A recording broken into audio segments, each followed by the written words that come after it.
Bienvenue dans cette nouvelle analyse approfondie de l'actualité footballistique mondiale. Aujourd'hui, nous plongeons dans les abysses de l'Olympique de Marseille, entre crise de résultats sous l'ère Tabibet, tensions internes avec Mason Greenwood et rumeurs de mercato à 30 millions pour Hadj Moussa. Le club phocéen est à la croisée des chemins. Nous décryptons également le scandale qui secoue le Brésil. Neymar a-t-il commis l'irréparable avec le jeune Robinho Junior ? Côté terrain, focus tactique sur la demi-finale de Ligue des Champions entre Arsenal et l'Atlético de Madrid. Mikel Arteta peut-il ramener les Gunners au sommet 20 ans après? Nous analysons également les coulisses du Real Madrid avec la réponse cash du clan Mbappé aux récentes polémiques. Enfin, tour d'Europe du mercato, du Bayern Munich qui lorgne sur le frère de Kvaratskhelia, aux pépites de Manchester City comme Phil Foden. Une vidéo dense, précise et sans concession pour comprendre le football de demain. Mesdames et messieurs, ce que nous vivons en ce mois de mai 2026 n'est pas une simple fin de saison, c'est un basculement tectonique. Imaginez un instant un monument comme l'Olympique de Marseille au bord du gouffre, une icône mondiale comme Neymar accusée de violence sur un adolescent, et le spectre d'une finale de Ligue des Champions qui pourrait réécrire l'histoire moderne du football anglais. Aujourd'hui, nous n'allons pas simplement lire les titres, nous allons disséquer la moelle épinière de ce sport. Pourquoi les projets les plus chers s'écroulent-ils comme des châteaux de cartes? Comment la pression médiatique a-t-elle transformé des génies en parias? De la canebière au bureau feutré de Munich, du silence de Madrid au cri de Manchester, préparez-vous pour une immersion totale. Nous allons parler de tactique, de trahison, de business et de cette passion qui parfois nous fait mal. C'est l'heure du grand décryptage. Attachez vos ceintures car le dossier que nous ouvrons aujourd'hui est probablement le plus brûlant de l'année. Commençons par le cœur du réacteur français, Marseille. L'OM est dans une situation que même les plus pessimistes n'auraient pu prédire. On parle d'une équipe qui, mathématiquement, pourrait ne voir aucune compétition européenne l'an prochain. Pour un club de ce standing, c'est une mort clinique annoncée. Habibet, arrivé avec une aura de sauveur, semble aujourd'hui dépassé par l'ampleur de la tâche. Mais au-delà de l'entraîneur, c'est l'identité même du club qui s'effiloche. Le mercato a déjà commencé et le nom de Hadj Moussa circule. 30 millions d'euros pour un joueur du Feyenoord, c'est le prix de l'espoir. Mais est-ce bien raisonnable quand on ne sait même pas qui dirigera le secteur sportif demain? Et puis, il y a le cas Mason Greenwood. Recruté comme un pari risqué, il est devenu le symbole du malaise. Sa relation avec Mehdi Benatia est glaciale. On parle d'un manque d'implication totale. Christophe Dugarry n'a pas mâché ses mots, un minable. Pourquoi un tel rejet? Parce que Marseille n'accepte pas l'indifférence. Le talent ne suffit plus quand la fierté est bafouée. Nous allons analyser pourquoi ce mariage était voué à l'échec et comment l'OM peut ou non se relever de ce traumatisme industriel. Le club est-il devenu ingérable ou est-ce le management moderne qui ne comprend plus l'ADN phocéen? Passons au terrain pur. Ce soir, Londres va trembler. Arsenal contre l'Atlético de Madrid. C'est plus qu'un match, c'est un affrontement idéologique. Mikel Arteta, l'élève de Guardiola, face à la résilience éternelle de l'Atlético. Les Gunners n'ont pas vu une finale depuis 2006, cette défaite cruelle contre le Barça d'Eto'o et Ronaldinho.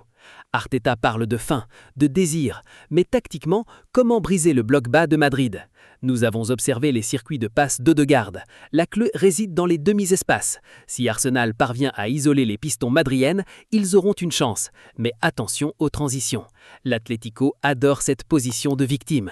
Ils vont attendre, laisser le ballon et frapper au moment où Arsenal se croira en sécurité. C'est un duel de patience. Nous allons voir comment l'absence de certains cadres pèse sur l'équilibre défensif.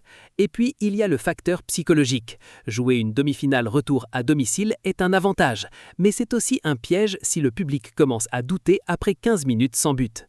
Analysons les XG, expected goals, des deux équipes sur la campagne actuelle. Arsenal domine, mais l'Atlético est d'une efficacité clinique. C'est l'affrontement entre la poésie et la prose, entre la possession stérile et le réalisme froid. Qui rejoindra la finale ? C'est l'information qui a fait l'effet d'une bombe au Brésil. Neymar, l'homme à 222 millions, se retrouve au centre d'une affaire sordide. Un dribble, un jeune de 18 ans, nommé Robinho Junior, et une réaction que l'on qualifiera au mieux d'impulsive, au pire de criminelle. Une gifle en plein entraînement. Ce n'est pas juste un fait divers, c'est le symptôme d'une fin de carrière qui part en lambeaux. Les représentants du jeune joueur réclament une rupture de contrat. Ils parlent de préjudice moral. Neymar est-il devenu intouchable au point de perdre tout sens des réalités ? Nous allons revenir sur son passage en Arabie Saoudite, ses blessures à répétition et cette image qui ne cesse de se dégrader.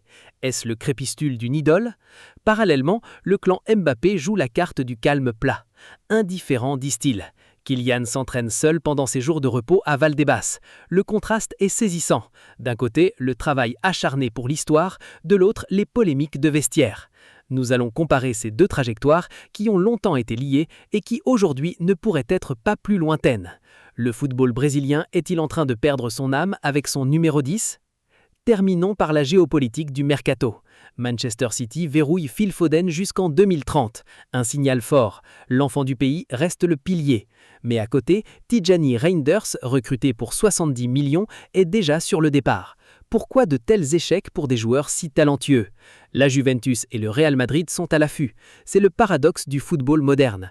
On achète cher pour revendre vite. Et que dire de la nouvelle stratégie du Bayern Munich?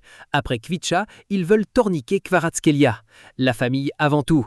C'est une stratégie marketing autant que sportive. En France, Esteban Le Paul affole les compteurs à Rennes. Napoli est sur le coup. C'est fascinant de voir comment ces nouveaux profils, moins médiatisés mais ultra performants statistiquement, deviennent les cibles prioritaires. Le Barça, lui, mise sur la jeunesse de Bournemouth avec Eli Junior Kroupi. 12 buts en Première Ligue à 19 ans, c'est du jamais vu pour un Français de cet âge. Nous allons analyser pourquoi ces clubs préfèrent aujourd'hui parier sur le potentiel brut plutôt que sur des stars confirmées. C'est une révolution silencieuse qui redessine la carte de l'Europe. La data remplace-t-elle l'œil de l'expert? En conclusion, que nous disent toutes ces histoires? Que le football de 2026 est un sport de rupture. Rupture avec les anciennes idoles, rupture avec les modèles économiques classiques et rupture avec la patience. À Marseille, à Munich ou à Madrid, l'exigence est devenue une tyrannie. Demain soir, le Bayern affrontera le PSG sans Hakimi ni Quevalier. Une autre épreuve de vérité pour Luis Enrique. Le football ne s'arrête jamais, il se transforme. Est-ce une évolution ou une dégradation? La réponse vous appartient. N'oubliez pas de vous abonner pour ne rien rater des prochaines immersions. Le débat continue en commentaire. Greenwood est-il le plus gros flop de l'histoire de l'OM? Neymar doit-il prendre sa retraite? On se retrouve très vite pour une nouvelle analyse. C'était votre expert. Merci de votre fidélité et restez connectés sur la Foot Chrono.